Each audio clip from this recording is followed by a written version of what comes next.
বোন আমার, যার কাছে তুমি নেই তার কাছে পৃথিবীর কোনো সম্পদ নেই।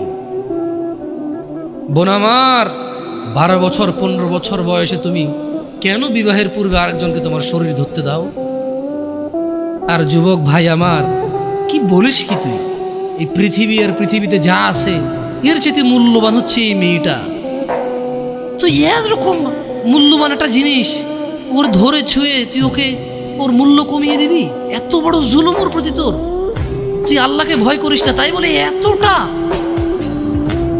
এতটা কি বলিস তুই? তুই কি কারো গাড়ির গ্লাস ভাঙছিস জীবনে? না। কেন? ওর লস হবে। তুই কি কোনোদিন কোনো মানুষকে ঘুষি দিছিস? না। কারণ তাহলে ও বেচারা কষ্ট পাবে। তুই কি জীবনে কারো পেটে ছুরি ঢুকাই দিছিস? না।